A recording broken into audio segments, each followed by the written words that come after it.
മുമ്പിലേക്ക് ഒരു എവൻ്റ് വരുമ്പോഴേക്ക് നമ്മളിലേക്കൊരു ചിന്ത ഉദിച്ചു. ഈ ചിന്ത ഒരു സത്യമാണ് എന്ന് വിശ്വസിക്കുന്നിടത്താണ് നമ്മൾ തെറ്റ്. പലപ്പോഴും നമ്മൾ ചിന്തിക്കുന്നതായിരിക്കില്ല സത്യം. മനസ്സിലായില്ലേ?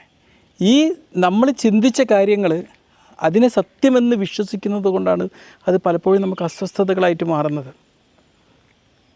ഫാക്റ്റുകളും ഒപ്പീനിയൻസും ഇത് രണ്ടും ഒന്നല്ല.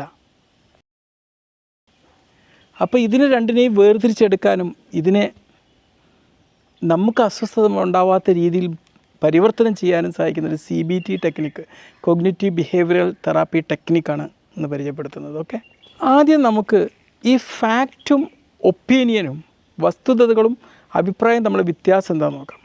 ഫാക്റ്റ് എന്ന് പറഞ്ഞു കഴിഞ്ഞാൽ ഇപ്പം ഞാൻ ഡോക്ടർ ഖലീൽ ഇവിടെ നിൽക്കുന്നു, അതൊരു ഫാക്റ്റാണ്. എന്നെ ഇവിടെ കണ്ട് നിങ്ങൾക്ക് കണ്ട് അത് പ്രൂവ് ചെയ്യാൻ പറ്റും. ഇപ്പം ഞാൻ ഇവിടെ പറയാം, എൻ്റെ അടുത്ത് വേറൊരാൾ ഇരിക്കുന്നുണ്ട്, ഇവിടെ എൻ്റെ അടുത്ത് ഒരാൾ ഇരിക്കുന്നുണ്ട്. അത് ഫാക്റ്റല്ല, അതൊരു ഒപ്പീനിയനാണ്. ഇപ്പോൾ നിങ്ങളിപ്പോൾ ഏതെങ്കിലും ഒരാളെ കൂടെ ഇങ്ങനെ ഇരിക്കുക, അതൊരു ചിലപ്പോൾ നിങ്ങളൊരു ജോലിയിലുള്ള ഒരാളെ കൂടെ ആയിട്ട് ഇരിക്കുന്നത്. അപ്പോൾ നിങ്ങൾക്ക് വേറൊരാൾക്ക് വേണമെങ്കിൽ അതിനെക്കുറിച്ച് അഭിപ്രായം പറയാം. ഓലെന്തോ പ്രേമത്തിലാണ്, സംഗതി അവർ ജോലി കാര്യങ്ങൾ ഡിസ്കസ് ചെയ്തുകൊണ്ടിരിക്കുകയായിരിക്കും. അത് അഭിപ്രായമാണ്. ഇതിനെ ആണ് പലപ്പോഴും ഈ ഒപ്പീനിയൻസിനെയാണ് പലപ്പോഴും നമ്മൾ റിയാലിറ്റി ആയിട്ട് വ്യാഖ്യാനിച്ച് നമുക്ക് പ്രശ്നങ്ങളുണ്ടാകും. ഫാക്റ്റ് ഒരിക്കലും നമുക്ക് അസ്വസ്ഥതകൾ ഉണ്ടാക്കില്ല, ഫാക്റ്റ് ചേഞ്ച് ചെയ്യാനും പറ്റില്ല. മനസ്സിലായില്ലേ? പലപ്പോഴും സോഷ്യൽ മീഡിയയിലൊക്കെ പോസ്റ്റുകൾ ഇടുന്ന സമയത്തൊക്കെ ഇതുപോലെ മറ്റുള്ളവരുടെ അഭിപ്രായങ്ങളാണ് പലപ്പോഴും നമ്മൾ റിയാലിറ്റി ആയിട്ട് വ്യാഖ്യാനിച്ച് അതിൽ അസ്വസ്ഥരാവാറുള്ളത്. ഫാക്റ്റ് അതായിക്കൊള്ളണമെന്നില്ല. ചിലപ്പോൾ ഞാനൊക്കെ ചില ഡാൻസ് കളിക്കുന്ന വീഡിയോകൾ, ചിലപ്പോൾ വർക്കൗട്ടൊക്കെ വളരെ ഡാൻസ് ചെയ്യുന്ന രീതിയിലൊക്കെ ചെയ്യുമ്പോൾ അതൊക്കെ ഒന്ന് ഷൂട്ട് ചെയ്തിടാറുണ്ട്. അപ്പോൾ ചിലർ ചോദിക്കാറുണ്ട്, അല്ല ഡോക്ടറെ നിങ്ങൾക്ക് പിരാന്താണോ, നിങ്ങളൊക്കെ ഒരു ഡോക്ടറാണോ, നിങ്ങളൊരു ഊളയാണോ എന്നൊക്കെ ചോദിക്കും. അതൊക്കെ അവരുടെ അഭിപ്രായങ്ങളും ഒപ്പീനിയൻസാണ്. That is not the fact. ഞാനതല്ല എന്നുള്ളതാണ് അതിൻ്റെ ഫാക്റ്റ്. ഞാൻ എന്തിനാണ് ചെയ്യുന്നത്?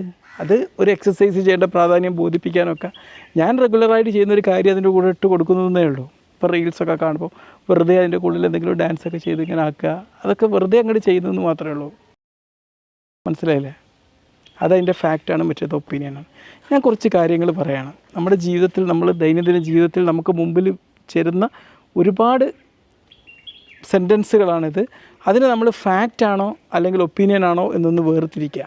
ഈ ഒരു വേർതിരിവ് നമ്മളിപ്പോൾ ഒന്ന് പ്രാക്ടീസ് ചെയ്ത് കഴിഞ്ഞാൽ ഇനി ജീവിതത്തിൽ നിങ്ങളുടെ മുമ്പിലേക്ക് ഇതുപോലുള്ള സെൻറ്റൻസുകളും അഭിപ്രായങ്ങളും വരുമ്പം നിങ്ങൾക്കത് പ്രോപ്പറായിട്ട് മാനേജ് ചെയ്യാൻ പറ്റും. ആദ്യത്തെ ഒരു വാക്ക്, ഞാനൊരു മോശം വ്യക്തിയാണ്. ഇപ്പോൾ നിങ്ങളുടെ ജീവിതത്തിൽ എന്തെങ്കിലും ഒരു പ്രശ്നമൊക്കെ ഉണ്ടായിക്കഴിഞ്ഞാൽ നിങ്ങൾ പറയാം, ഞാൻ വളരെ മോശമാണല്ലോ. അതൊരു ഫാക്റ്റാണോ? ഒരു ചെറിയൊരു പ്രശ്നം ഉണ്ടായപ്പോഴേക്ക് എന്തോ ഒരു മണ്ടത്തരം കൂടിയപ്പോൾ നിങ്ങളൊരു മോശമാവുക? That is an opinion. അതൊരു അഭിപ്രായമാണ്.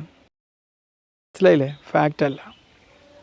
ഒരുപാട് കുട്ടികളൊക്കെ പ്രത്യേകം പറയാറുണ്ട്, എന്നോട് ആർക്കും സ്നേഹമില്ല, എന്നോട് ആർക്കും സ്നേഹം ഉണ്ടാവാൻ പോകുന്നില്ല, ആ കുട്ടിയോടാണ് സ്നേഹം, ഈ മൂത്ത സന്തതിയോടാണ്, ഇളയ സന്തതിയോടാണെന്നൊക്കെ പറഞ്ഞിട്ട് പറയാറുണ്ട്. അതൊരു ഫാക്റ്റാണോ? അല്ല, അതും ഒരു ഒപ്പീനിയനാണ്. ഇനി ഒരു കുട്ടി പരാജയപ്പെട്ടൊരു മാർക്ക് ലിസ്റ്റുമായിട്ട് വന്നു, അമ്മേ ഞാൻ പരീക്ഷയ്ക്ക് തോറ്റുപോയി. അതൊരു ഫാക്റ്റാണോ? ഒപ്പീനിയനാണോ? അതൊരു ഫാക്റ്റാണ്. ആ മാർക്ക് ലിസ്റ്റ് അവിടെ ഉണ്ട്, അത് നമുക്ക് വെരിഫൈ ചെയ്യാൻ പറ്റും. ഈ ഫാക്റ്റ് നമുക്ക് പിന്നീട് അടുത്ത പ്രാവശ്യം അതിനനുസരിച്ച് മാറ്റങ്ങൾ വരുത്തിയിട്ട് മറ്റൊരു ഫാക്റ്റ് നമുക്ക് ഇപ്പം തോറ്റു എന്നുള്ളത് അതൊരു ഫാക്റ്റാണ്. അതിന് ഫാക്റ്റായിട്ട് അംഗീകരിക്കുക. അതിൽ പിന്നെ അസ്വസ്ഥരായിരുന്നിട്ട് കാര്യമല്ല. കഴിഞ്ഞ ദിവസം ഒരു ചെറിയൊരു പരാതി പറയാൻ വേണ്ടി ഒരു പേഷ്യൻ്റ് വന്നിട്ട് ഇങ്ങനെ ഷൗട്ട് ചെയ്തു. ഞാൻ പക്ഷേ തിരിച്ച് ഷൗട്ട് ചെയ്തിട്ടല്ല പ്രതികരിച്ചത്. ഞാനത് കേട്ടിരുന്നു. പിന്നെ അവർ പറഞ്ഞ കാര്യങ്ങൾ അത് പറയേണ്ടടുത്ത് ഞാൻ അവതരിപ്പിക്കുകയും ചെയ്തു. തിരിച്ചങ്ങോട്ട് ഷൗട്ട് ചെയ്തില്ല. അപ്പോൾ അവരെന്നോട് ഷൗട്ട് ചെയ്തു എന്നുള്ളതൊരു ഫാക്റ്റാണോ? അല്ലേ, അതൊരു അഭിപ്രായ ഒപ്പീനിയൻ അല്ല, അതൊരു ഫാക്റ്റാണ്. പറഞ്ഞു മനസ്സിലായില്ലേ? അപ്പോൾ ഫാക്റ്റുകളെ ഫാക്റ്റായിട്ടും ഒപ്പീനിയനായിട്ടും മനസ്സിലാക്കിയിട്ട് വേണം നമ്മൾ എന്ത് ചെയ്യണം, ഫർദർ സ്റ്റെപ്പുകൾ എടുക്കാൻ വേണ്ടി. ഫാക്ട്സും ഒപ്പീനിയനും നമ്മൾ വേർതിരിച്ചെടുക്കണമെന്ന് പറയാൻ കാരണം എന്താണെന്നറിയോ? പലപ്പോഴും ഈ അഭിപ്രായങ്ങളെ നമ്മൾ യാഥാർത്ഥ്യങ്ങളാക്കി വ്യാഖ്യാനിച്ചത് അസ്വസ്ഥമാക്കുന്നുണ്ടാണ് ഇതിന് വേർതിരിച്ചെടുക്കണമെന്ന് പറയുന്നത്. അത് ആണ് എന്ന് ഐഡൻറ്റിഫൈ ചെയ്താൽ തന്നെ നമുക്ക് അതിൻ്റെ പേരിൽ നമുക്കൊരു അസ്വസ്ഥത ഉണ്ടാക്കുന്ന ഒരു പരിധി വരെ തടയാൻ പറ്റും എന്നുള്ളതാണ്. പലപ്പോഴും ഈ ഒരു ചെക്ക് ഞാൻ ചെയ്യുന്നതുകൊണ്ടാണ് എൻ്റെ സോഷ്യൽ മീഡിയയിൽ എനിക്ക് എത്ര നെഗറ്റീവ് കമൻറ്റ് വന്നാലും അതെന്നെ അസ്വസ്ഥമാക്കാത്തത്. പക്ഷേ എൻ്റെ എൻ്റെ റിലേറ്റീവ്സിനെയൊക്കെ അത് അസ്വസ്ഥമാക്കാറുണ്ട്. എൻ്റെ ഏറ്റവും പ്രിയപ്പെട്ടവർ പലപ്പോഴും അസ്വസ്ഥമാക്കാറും അതിനെക്കുറിച്ച് പറയാറുമുണ്ട്. ഞാനത് മൈൻഡ് ചെയ്യാറില്ല. അവരോട് പറയാണ്ട് നിങ്ങളത് നോക്കേണ്ട കാര്യമല്ല. അത് ഓരോരുത്തർ അവരവരുടെ അഭിപ്രായങ്ങളാണ് പറയുന്നത്, അത് ഫാക്റ്റുകളല്ല എന്നുള്ളത് നിങ്ങൾക്കറിയാമല്ലോ. ഫാക്റ്റുകൾ അറിയാമെന്ന് നിങ്ങൾക്കറിയാമല്ലോ. അപ്പോൾ നിങ്ങളെന്തിനാണ് അതിന് അസ്വസ്ഥമാവുന്നത് എന്ന് ചോദിച്ചു. അപ്പം ഈ ഒരു തിരിച്ചറിവ് നമുക്ക് നൽകുന്ന വലിയൊരു മാനസിക സമാധാനമാണ്, ഒരു സ്വാതന്ത്ര്യമാണ്. അതുകൊണ്ടാണ് ഇത് തിരിച്ചറിയണമെന്ന് പറയാൻ കാരണം. എന്തെങ്കിലും ഒരു സാഹചര്യം നിങ്ങളുടെ ജീവിതത്തിലേക്ക് കടന്നു വരികയാണെങ്കിൽ അതിനെക്കുറിച്ച് എന്തെങ്കിലും ചിന്തകൾ ഉദിക്കുന്ന വേളയിൽ തന്നെ നിങ്ങൾ ചോദിക്കുക, ഇത് ഫാക്റ്റാണോ അല്ല ഒപ്പീനിയനാണോ? ഒറ്റ ചോദ്യം നിങ്ങളുടെ ജീവിതത്തിൽ ഒരുപാട് പ്രതിസന്ധികൾ അല്ലെങ്കിൽ ഒരുപാട് അസ്വസ്ഥതകൾ വിമുക്തമാക്കാൻ അത് സഹായിക്കുന്നുള്ളതാണ്.